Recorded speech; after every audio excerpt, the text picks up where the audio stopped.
Hello everyone, I'm the Holy Hermit and I welcome you to a build analysis video for Monk in Diablo 3.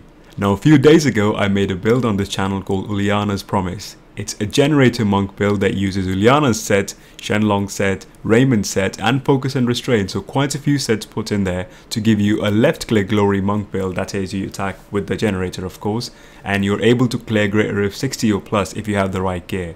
Now that video was 5 minutes long, so it couldn't cover every single aspect of the build, the little niche details if you will, and this is why I'm making this video right now in front of you. It's going to be an informal talk with you guys where I'll be covering everything that I think about this build, what are the good things, what are the bad things, how you can improve, little niche details that a 5-minute video simply cannot cover. So it's going to be around half an hour or so, not sure what the timing is, so let's begin with this guys. To give you a little backstory of how things work with this build, I will quickly show you the promise of this build, what this build can do. Now on the video I uploaded, of course I did a greater of 57. I'm very happy to say that recently, let's have a look, I'm really happy with this. So let's go to leaderboards and I'll show you right there.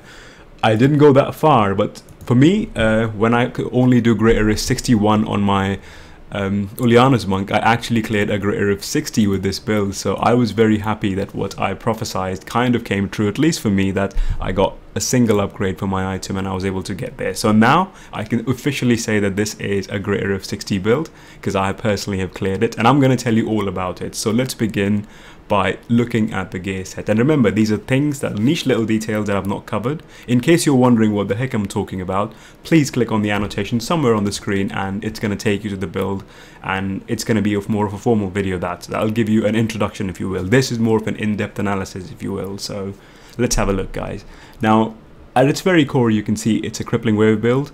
It uses Cyclone Strike, it uses Epiphany and it uses Infuse with Light with Salvation, right? So you would say, hey, this is the same build as in general Shenlong's build that I actually published a while ago on the channel. Not a while ago, I think a couple of weeks ago, so not that long ago to be honest, and you'll be partially right. And this is the first thing I'm going to tell you is how things are different with this build, that even though the skill set on paper looks the same, the playstyle slightly alters, and especially the way you do damage with this build is quite unique in its own way. So one skill that you get right now from the bat is Inner Sanctuary. So this is amazing, and you'll notice that there is no exploding palm in this build or anything like that. The skill slot I have opened here, I've got Inner Sanctuary here, so this is another defensive skill that also buffs damage. Cool things happen, so right from the get-go you should be like kind of worried or like confused if you will, like, what the hell is this skill doing here? So we're going to talk more about this, but let's start with the gear set first. What am I wearing and what things you should be wearing, and if you don't have the exact gear such as me, how you can gear things up. So first skill of course I have is first item, I'll go with the crown. So I'll go for the non-set items I'm wearing first, and the rest are occupied by set pieces. So I've got a Leoric's crown. It's not really ancient, it's got pretty decent stats. Got a Hellfire amulet, it has Beacon of Vitar passive, lucky me. Like I said, it's a 0 crit build, so I sit on 0 crit on the gear. Oh, okay, I have 7.1, so I'm gonna quickly reset that right in front of you. Talk about production value guys, huh? This is really the most informal way I can go about things. So here we go, that's Leoric's crown. I have Path and Defenders. Now you can switch Path and Defenders for Spirit Guards if your Spirit Guards are like, you know, 38% damage reduction or more. And by that I mean, I'll quickly show you what that means. Gonna go here. So this damage reduction, the legendary property, is the most important thing. For example, these Path and Defenders have 10% damage reduction. They can go up to 12% if we look at it. So from 9 to 12 is where it can vary from. And for, are we going to find them here? They're going to be here somewhere. There you go, some Spirit Guards. So I've got really good ones. Look at this, should be ideal, but I'm not using them because they only have 31% damage reduction. It can go up to 40. So the trick there is, of course, pick the one that gives you more toughness here, cube the other one because you get the highest possible value, and there we go. Next item I'm using is String of Ears. You know, toughness galore, you have all resistance on it, life per second, max life with melee damage reduction, of course. All good stuff really monk needs. Pants of course would have to be Depth Diggers, simply for the fact that the damage source that you have is your crippling wave with mangle, that's fire damage, so this buffs the damage of it all together. And these basically are the normal pieces of legendaries you wear. in terms of set legendaries. Now this is where things get really interesting, I think, and this is where the build shines. So of course you have your Shenlong's weapon, you've got life on hit on both of them. That's how I was able to do 60 actually. I got this amazing offhand from a friend of mine, so thanks to you guys, shout out to him, I guess. They should all have maximum spirit, because the way the build works, every point of spirit you have, you deal more damage. But more importantly, the main stats, life on hit and cooldown reduction, helps you to become more tanky, if you will, in a battle. You can gain life back very quickly. I could have gone for life percent. I do have a couple of other Shenlongs here that I can roll for damage, more damage or something like this. I can make it no damage one, but I don't think I need it. This is the way to go on higher greater rifts if I'm going on a solo venture, that is. So both Shenlong's weapon ideally would need life on hit, cooldown reduction, and a socket, of course. They're both Ramalandis, they have the gift in them, and that's the weapons. So next piece, which we'll talk about the generic part, is the Raiment set. Now this chest armor is pretty amazing. I don't know, I hope you all get lucky as this, but this is a really good one. You know, I've got everything I need, all res and damage reduction on the secondary stats, so that's pretty lucky from my side. And shoulders as well, you want the generic stats with all resistance, but you also want to put cooldown reduction wherever possible. So that's the 2-piece bonus we're getting from Raiment set right now, which gives me more attack speed and more damage. So as you can see with the pants and the skill itself, my generators are doing a lot of damage. So far we've talked about 2 sets that already exist in this build, and that's how crazy it is. Third one, of course, would be Uliana's set. Now this will be confusing as heck for you guys, because usually you don't see an exploding palm. Remember, every time you attack, I'm not using 7-sided strike to detonate any of the palms. It's quite weird, and I will talk about the gameplay when we go into it. So Uliana's set basically is the same one from my 7-sided strike set, and that is, it has vitality, critical hit damage, and cooldown reduction. So no critical hit chance, again, as you can see, but cooldown wherever possible. So I have a combination of gloves and I have boots. So ideally I would like all resistance there, but life regen is pretty good as well. That being said, it has secondary resistance, so this thing works in my favor. So far 3 sets. Shenlong, you have Heart of the Crashing Wave, or Raiment set I should say, and Uliana's set. And they all are on 2-piece bonus. Of course, Shenlong is a 2-piece bonus all together, but other sets are 2. Now the final one is the Almighty Focus and Restraint. You don't want any critical hit chance there. You want critical hit damage and cooldown reduction, and that's all you need. Any secondary resistance is welcoming, but you know, these rings I know are very hard to find, so get what you can for now and use them. So these are the rings. So this is in essence the build for you. What it does for me is I actually have a lot of toughness. Now if you remember the other build, Uliana's build, you get a lot of fake resistance in some way, fake toughness, and by that I mean you will use skills like Guardian's Path and things like that, which kind of buff your toughness unfairly. Yeah, you get dodge chance, but sometimes when dodge is not there, it's not really an ideal thing because it's a chance-based skill. So we're not using any of that anymore, you know, in this skill. So all we have is the Malacrity, which gives us attack speed. We'll go into that later on. But if you look at the stats, 57 million toughness, 6.5 million recovery. That's a lot of regen, right? And since we're not using any crit, the damage sits pretty low. So there is that. So don't you worry about the damage at all. We're going to get into that later on. So these are the items I wear, and if we go and we look at our Kanai's cube, 3 items I've put in there, of course, are the Flying Dragon, Spirit Guards, or you know, Path and Defenders, and Broken Promise, because it's a Broken Promise build, and that's why I think it's cool. In terms of build itself, we are going to look at the skills quickly. Crippling Wave with Mangle, Cyclone Strike pulls people in, Infuse with Light gives me a lot of spirit regeneration when things go nasty. Inner Sanctuary is a defensive and an offensive skill at the same time. Epiphany, the Almighty Epiphany with Toughness, and helps me to teleport because I don't have a Dashing Strike in this build. More resistance and more evasion. That's Sixth Sense, just non-physical damage reduction. Alacrity, Harmony, Exalted Soul. So these are the passives, and the free passive I have from here is Beacon of Etar. So what this basically means for you guys is the cooldown reduction I am sitting on, and that's a very important number right there, is 68%. Now what the 68% usually means is if I'm in a fight and if I'm always left clicking and if I can keep my Gogok up to 15 stacks, then this means that I not only have a permanent upkeep for Breath of Heaven and Inner Sanctuary, they're easy to get to, but I have a permanent upkeep of Epiphany as well. So that's very important and a very strong suit to this build. And this is what makes your monk extremely tanky. So not only does he have a little bit of evasion, but he is generally built like a truck. So look at that, 1392 is the lowest all resistance.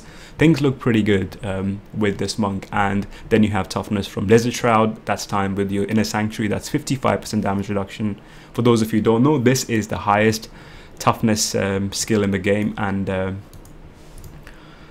And yeah, like you stack this thing up with other things, it's pretty good. So what I'm gonna do now is I'll try and talk with you guys, and I'll show how the build works, and I'll go over the little niche details. So I'm doing a Torment 10 Rift, so I just can chat with you. I'll probably just go back to town at some point, and I'll attempt a Greater Rift as well, so just to keep things going. Now, how does this build work? I'm gonna stand here, the chain's blocking our way. So T10, for example, it's not even a problem. Things are supremely easy. But how does the build work? That's actually, I took the explosion damage there. It did no damage. So let's talk about the playstyle now. Always you want to keep your epiphany up, and that's very easy to do, right? It's because it's a permanent uptime thing. You can pop it up at any time, and it's going to stay with you almost forever. Even now you'll see the cooldown the way it is. I'm not even attacking, and the cooldown is going pretty good. So even if the epiphany goes down right now, let's see if it does. There you go. Now look at that. I wasn't even attacking, and boom, there's the epiphany back up. So it's really good, this cooldown reduction working on the gear. Now playstyle wise, how do you approach this? And we're going to go to Greater Rifts. I'll go around 55 or something so I can talk and play and not panic and just be quiet, and you'll just see the video going. I'd rather talk and explain what I'm doing than, you know, attempt something fancy. So there you go. Let's find a big pack. And no, nothing here. And that's the feature of this build, guys. Movement is restricted on this build. You have to understand. So before we even talk about any pros, let me talk about a little con, and that is you have to figure out how you're going to maneuver around the map, and you usually do that by using your epiphany. That's your way to teleport out, because when epiphany is up, if you left click anyone, you are teleported to that place. So it's like a dashing strike if there are enemies around you, and it's really good skill for mobility as well, not just for tankiness. But seems like we're out of luck when it comes to elite packs here. Okay, there we go. I don't need power pylon. So the course of action is you keep your epiphany up, and you just left click the guy, you drop your inner sanctuary, and you pull them in, and you cast your breath of heaven. So it's very simple, and ideally this is the combo you want to follow. Remember, it's not the other way around, and it's really important to do it in this way, in this order. And that is, you do that because you maximize your damage output. So I'll show you again. You go in, you dash inside, you drop the inner sanctuary, you pull them in, you turn your infuse with light, and this gives you a damage amplification. So look at that. You can pull in whenever you want, but this thing allows you to have your spirit pool up at the most, because the more spirit you have, of course, the more damage you deal, and well, you clear packs much faster. So that's the little combo you have to remember in your mind. Something I didn't mention in the video, but I did mention in an in-depth video at some point. And this works with every pack, not just them. You have to pull them in. So drop the inner sanctuary, pull them in, and then infuse with light, and your spirit goes up. Now let's talk about damage in general, because you might be wondering, why am I using Broken Promise? And it's a topic that I discuss with quite a few people in my clan. Whoa, okay. I have never seen that before. 3 legendaries from that chest. So why go for Broken Promise? I am absolutely in awe, and like I'm fascinated by this ring, to be honest with you guys. And the reason is because this ring allows you to do damage, and it also allows you to be tanky. Now I'll tell you what that means basically. Normally on your gear slots, the offensive ones like gloves, your amulet, your rings and things like that, you usually are bound to take critical hit chance. Critical hit chance is such an important property because it increases your DPS by a lot. Now, if there was a way in game somehow that you can actually remove the need for critical hit chance and still have damage, what that would mean is these pieces of these item slots, like your gloves, your amulet and your rings, which would use critical hit chance as a stat, you can use other stats there instead. Some of them could be semi-defensive, like your cooldown reduction, because as you know, it keeps you alive, but it also helps you to do more damage in certain builds. And you can also get other things like life if you need it, or you can get life on hit, or you can get resource cost reduction, anything basically. A Broken Promise lets you do that, because every, you know, a set amount of non-critical hits, after that your chance to critically hit is increased. Now for most classes that might not be what they want, but for monks it's an amazing ring, simply because we are monks, we attack a lot faster. The innate attack speed the monk carries is very high. Also the passives and the active skills are all built around attack speed, so the more you attack, the more cool things monk can do. And this ring fits in perfectly with monk, because as you can see, when I'm not, there's very little downtime to my broken promises not being up. Now in terms of efficiency, I can probably agree with you if you say that, yeah, greater if 70s or something, maybe this is not the best way to go about it. But as you're gearing up to your full crit gear, because that's really hard to get right, getting a broken promise build is pretty good, simply because, like I said, it gives you that actual toughness, not the evasive toughness you get from using, you know, evasion on your gear, but proper toughness, and it makes you very tanky. And like I said, if I can do greater of 60 with the gear I have, I'm pretty sure you can do higher as well. And I haven't even attempted, to be very honest with you guys, higher greater rifts. I'm actually going to do it after the recording and give it a go and see how things are. So let's go back and we'll start a greater rift now. Got frostburns. So toughness so far is pretty good, and let's see how it fares in a higher greater rift. So we'll leave the game and start again, and let's see how things are going to be. So I hope I'm covering proper topics, guys, with you. If this is not going well, then this is my first attempt at doing something like this. So let's keep going. Someone found a fist to fast or ask, good job. So there we go. Come on, game, let me in. So let's see if we sit around 55, and that can show you like how much like tanky my monk is and your monk can be if you follow this little build. And if some of you are wondering why to play with this build, like I always say, if you're like me, we did a greater of 65 in group the other day with this as well. Actually, see, I unlocked greater of 60. Oh yeah, we did 65. Yeah. Let's just go to 55 for now, and I might die a couple. And this is good. So let's see what bad things I do and how well this build can perform, even though I will mess it up. So let's find some people. Okay, that's an elite pack from the get-go.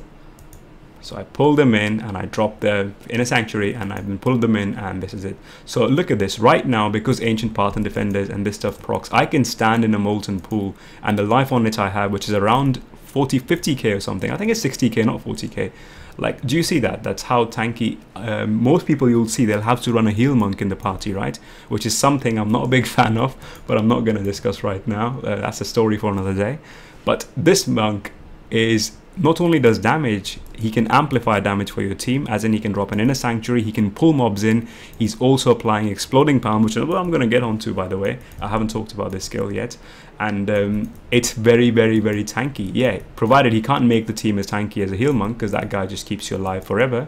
But he can give you pretty good toughness because he's dropping in a sanctuary and things like that. But the point is, this is an offensive monk. This monk is all about fighting, being in people's faces. So I don't know. Now look at this. I'm taking these hits deliberately, and just look at the toughness I have, right? My HP bar, you'll see right here, it does not flicker at all. You know, sometimes you'll see it's flickering, but look at that. When I'm attacking, there you go. And the damage, it starts at 1 billion easy, and as I play along, if I have Bane of Stricken or something, it can go up to 3-4 billion, but that's just the magic of Stricken. But normally the crits go up to 2.3, 2.4, 2 point something, 8 billion. I've seen, the highest I've seen is 2.8 at some point, so there we go. That's another elite pack. But look at that. Normally you want to skip yellow packs, guys. Again, that's a video I have to do at some point. And as soon as I pop my skill in, there we go. Now this is it. Like I said, if you just want to farm 55, if your party is doing something, then look how strong this monk is. I am standing in everything they have to throw at me, and it does next to no damage.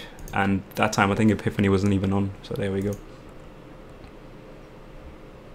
And I can actually be serious, and I'm trying to kill him. That's a speed pylon. Oh, 1.3. Let's see how much we stack damage for. And remember, you have to pull people in every now and then to proc your focus and restraint. So there we go. What else? And really, this is just me messing around to show you what the negative effects of this build are, because don't get me wrong, this is not the end all be all build, right? Everything has a good and a bad side. So this informal video honestly is a way of showing you what it's strong with and what it's, you know, bad against, things like that. So look at that. Ideally I'd be grouping all these guys up, huh? But let's see. So let's talk about Uliana's set. So why did I choose to go for Uliana's set in this build now?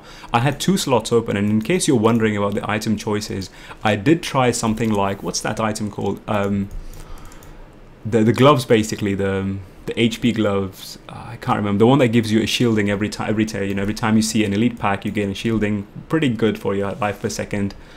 for 10 seconds or something. They were a pretty good option here, but Uliana's is really good simply because you're using a skill called Crippling Wave. Now, this attacks everyone in an AoE. Everything around him just dies and takes damage. So why not amplify that damage by putting something like an Exploding Palm on? Now, that's a 2 billion crit right there, by the way, and the Spirit Pool was only half. So this Exploding Palm, you have to know that this is a physical Exploding Palm. So this isn't, it's not really optimized in a way. No, it's not doing any fire damage or anything. So it's not amplified by my gear at all. It's just the basic palm, but what it does give you is about 3,500% weapon damage. And the other important thing it gives you is it gives you AoE. Now, the skill I'm using, by the way, I experimented with so many different combinations that I can't even remember now. Every single basically primary skill. I was trying to make a generator monk, and I tried to make a generator monk by using combination strike as well when I was working on this build. So I mixed up 2 generators, I mixed up even 3 generators at one point, and I was trying to figure out what was the best way to kill things. Now I have a little secret, not just secret, I'll share it with you guys, why not? So what I was doing initially is I was running the cold rune. So if you know Wave 100 Fist with the final rune, I think it's called something Flurry, I can't remember. Do pardon me if I get it wrong. So that rune basically does 500% weapon damage, and it deals damage to everyone in a straight line. Initially I was trying to make a build out of that, and what that build was amazing at, I showed it to my friends, at elite packs the crits were like 4.5 billion, like no joke.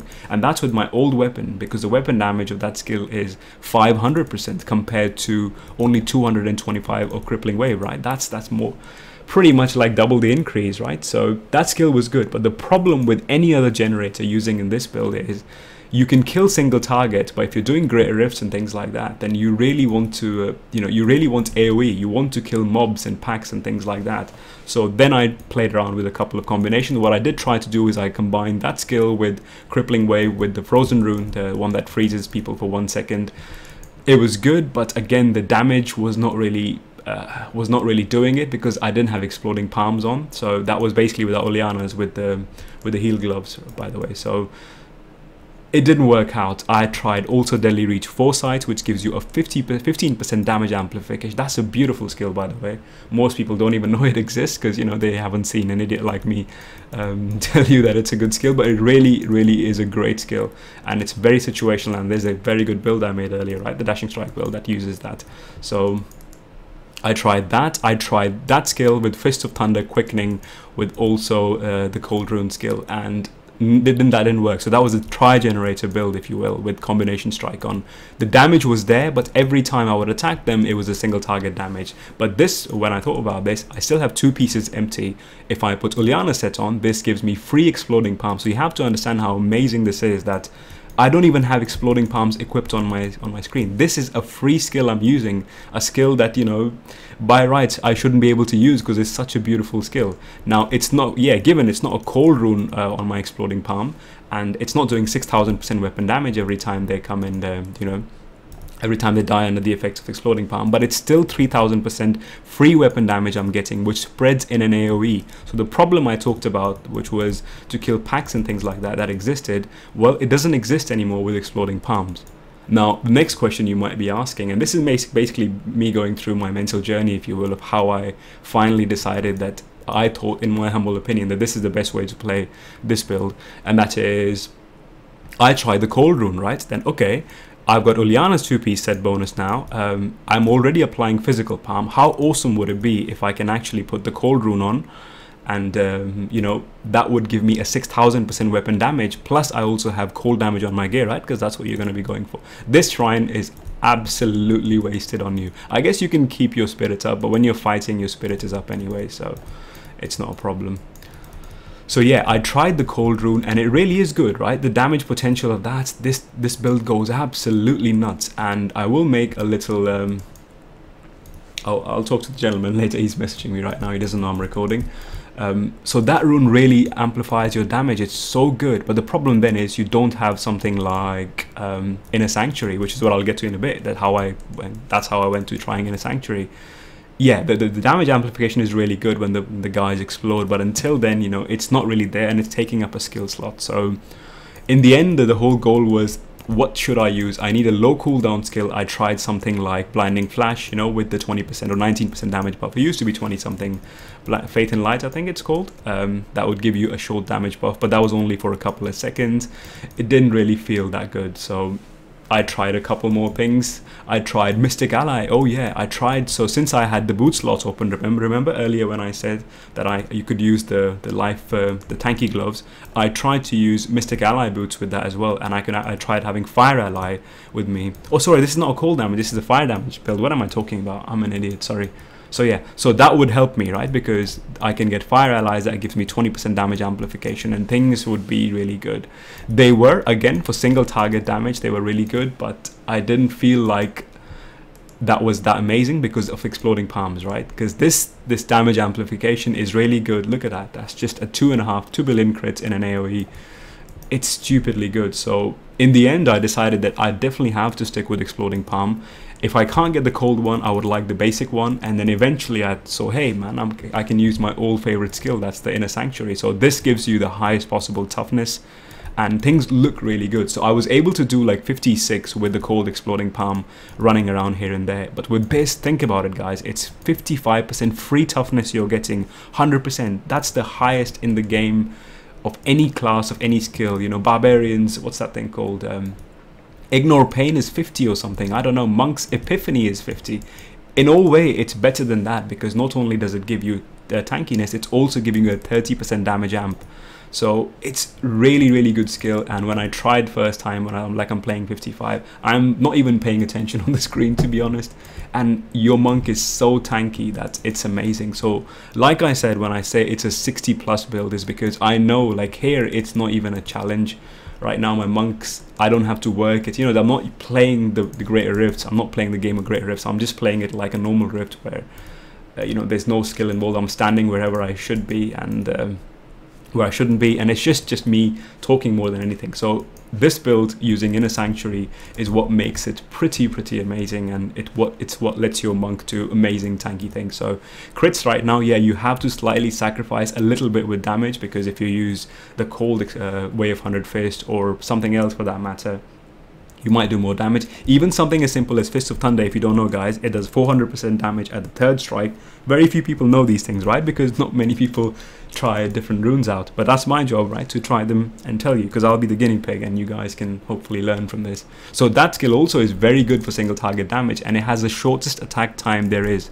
So if you look at the total combo, then the quickest combo that can be executed by Monk will be his Fist of Thunder. So Fist of Thunder, even if it does slightly lower damage than Way of 100 Fist, the cold rune, it still works out better. But the problem with that rune is, if there are more enemies surrounding you, that 400% weapon damage is shared with people.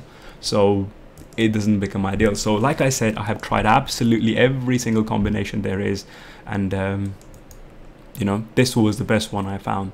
Now think about the toughness, right? Look at where I'm standing. These rats do a ton of damage and I just don't care. I have to pull them in every now and then. Do remember guys that you're wearing Ancient Path and Defenders, and I'm sure all of you know, but I'll say it just for the sake of completion, and that is your rune, the cold rune on your Cyclone Strike actually procs the stun effect. So if you see, you get these little stunning thing. Earlier they were just frozen, but now you get this stun effect on top of that, which means that the cold's freeze is considered as a stun, which means the Path and Defenders do proc. And the toughness just goes absolutely nuts. So look at that, it's only 190 million right now, but do you think it's really 190 million? It's much more than that, because it does not consider the Inner Sanctuary circle you're sitting in and other things like that. So like I said, this is just crazy territory, and I could have probably killed him without this rune here. So it's just a casual, I don't care if. Let's try something further as well. Got a couple of loot, so hopefully I'm covering almost everything there is. I'm gonna go back into town and quickly look at or maybe I can talk about gems. Yeah, so gems could be something good. So gems I'm using, of course, Simplicity Strength without a doubt is a core gem. Lots of damage, and you also get a little bit of heal, so consider this like a life on hit, if you will. So let's look at life on hit. By the way, a side note, I am sitting on 63k. Wow, that's a lot. 10k life per kill. Oh well, that's well and good. but also the 2% heal of your maximum life. My maximum life is 730k, so that's 7 times 2, that's 14k life on hit more, so that's really, really good. And that's why you see my health bar not fluctuating at all. That's pretty good. So that gem is core. The next one, whenever you're in doubt in Diablo these days, if you don't know what to do, then most of the time, not all the time, Bane of the Trapped is the right choice. Well, because it's just a tanky gem, and it's really not tanky gem, sorry, it's just a simple damage amp gem, and it can proc itself after level 25, so why not? Now the third one, of course, is Gogok, because it gives me more attack speed. More attack speed means I can keep the spirit pool up, and that attack speed also translates to cooldown reduction, which, like I said, the 68% I'm sitting on is further increased to a point where if I'm attacking the guy for even half the duration of the epiphany that I have on, then I will have a free epiphany after that, as in like a perma epiphany mode. So there you go. So cooldown reduction is there, but think about it. Normally when you'd have cooldown reduction on your gear, then you would be sacrificing some resistance somewhere. Something would be lacking, right? Because if you're using cooldown reduction, then maybe you took the vitality off when you have crit chance and other things like that. But that's why Broken Promise is such a good idea, that your damage is not sacrificed to, I mean, it is sacrificed, of course, to a small extent, but not to a point where, you know, you'd start thinking that this is the worst thing that ever happened. You have high resistances, I have high armor, I have dodge, and a base toughness of 57 million. It's just stupid how high things can go with this, and this is what makes this build unique, in my opinion, in my humble opinion, that is, that you can combine so many sets that you wouldn't think would be possible. You have 4 sets working together right now. You've got your, of course, your Shenlongs, you've got Ulianas, you've got Hermit, and you also have the Focus and Restraint. So 4 sets in one build. There is no Ring of Royal Grandeur, right? They are at just a 2-piece bonus, all of them, and they really, really do shine, in my humble opinion. So let's see if there's anything else that I would like to cover. Not really, to be honest. I think that's about it, guys. There's not much. If you have any questions, by the way, because I'm pretty sure I might have skipped something from my side, then do leave them in the comment section below. Anything you want to ask me of how this build, what can you do, why you're not reaching a certain number. That's another thing, by the way, people ask me. I guess I'll talk a little bit about that, and that is, people say, hey, I'm playing this build, but I can't really do anything over Greater Rift 50 or things like that. And the simple answer usually is to start with your all resistance, because remember, at these Greater Rifts, you can get something like you can have a lot of armor, because your gear set will naturally give you armor, right? But all resistance is something you sometimes would have to skip. So do make sure that you have at least 1100 all resistance when you're trying to do Greater Rift 55 plus and things like that. That's the number that's probably going to help you, to survive. So first thing, like I always say, whenever you play any game, not just this, to me it's about sustainability. It's about you being able to stay alive. Damage will come later on. Damage is something you can work towards, but the first thing you need to do is you need to be able to stay alive, because if you can stay alive, you can farm that difficulty, and then that difficulty farming would translate to hopefully a better roll for you, and you can get damage that way. So what's the ceiling of this build? I honestly don't know yet. I have to try it out, and I will update it in my monk logs, of the videos I've been doing for monk logs recently. So I'll do a monk log 3 and I'll say how far I've gotten with this build. I'd like to try. I would honestly think that I can do 65s with this, no problem. The weapons, like I said, they're ancient, they're amazing, and I should not complain. And you guys would be like, hey, this guy's an idiot, why is he complaining about this? But what I'm trying to make the point here is the weapon damage could go higher here, and weapon damage, even on one weapon, if it's higher, taking one doesn't matter really, then this simply means that I can do awesome things. So I can clear higher Greater Rifts. My helmets can improve, of course. The Oryx Crown, it's not really the best one there is, but it does have 97%, so I don't know. Wherever try to get secondary resistance as possible, that's like the best thing ever. I have actually been pretty consistent in this one. You can't get here, of course, because you have all res. Pants, didn't need them. Here, I can't get them. Here I can't get them. Here I have all. Yeah, so I think I'll follow. It's just 1 or 2 items here. This ring and this ring is what I can upgrade. Obviously, I can get a better focus and restraint, but they are supremely hard to get. So the crit damage is pretty much on the lower end of things. So I would like to update those. So if I were to fish for Greater Rift, if I were to find the ideal one for this build, and you can imagine, right, that any Greater Rift would be good. The bigger the size of the mob, the better it is, like for any other monk build, especially for this one. Final little quick note, some people might be wondering why no Cinder Coat, because this is a fire damage build. Well, simply because if you go for Cinder Coat, and I did try Cinder Coat, you don't get the combination of Raymond's set and also of Ileana's set. So yeah, if I were to get rid of Ileana's set, then I can put that fire damage, and the 20% damage amp is not really that much, because you are lacking survivability. The gloves, finally, that I was talking about, that I keep forgetting the name, and you'll be like, what the hell is this guy all about? It's the Saint Archie's gauge. So I did try, I have an ancient pair somewhere here, and I tried this one as well. Again, it makes you very tanky, but then I lack the exploding palm. So overall, guys, this is how I came up with the build. I think we talked a couple of things about the playstyle. Do remember, you keep your Epiphany on, you dash to a target, you drop the Sanctuary, you pull infuse with light, and then you start left clicking. When you are in a fight, like you might have noticed when I was farming, when I was playing, I'll quickly go over and I'll show you something. My favorite place in the whole game is how the spirit pool is. So even if your spirit pool is completely drained, when you are fighting anyone, the spirit pool will always be at max. This is perfect. So if I drop this, because of the permanent uptime, look at that, my spirit pool will not go down at all. It should not. You should be wary of this. And if you're not doing this combo, I remember that if it's at max spirit, you do 100% more damage. So you want to keep it max, and it's not a problem because a normal left click, that is draining, and I don't have to do anything. Just hit these guys and the spirit pool will go up. So I can keep this permanently up if I want to. So that's really the effect. Also remember to proc your focus and restraint. Sometimes you would want to, but the way the cooldowns are right now, look at this. This is also almost permanent, I believe. Oh yeah, there you go, guys. So that's a permanent skill right there. This is permanent as well. I can keep both of these permanently up. And yeah, there you go. So that's this monk for you guys. I hope you enjoyed this informal talk about the build. I think we covered quite a few things here, things I normally couldn't cover in a 5-minute video. So leave your comments, do let me know what you think of this, any questions you have about the build, how you can go about it. Do message me, do write them in the comment section below, and I will be sure to answer them in the next monk update log. So thank you very much for watching, and take care of yourself. I'll see you in the next one. Bye.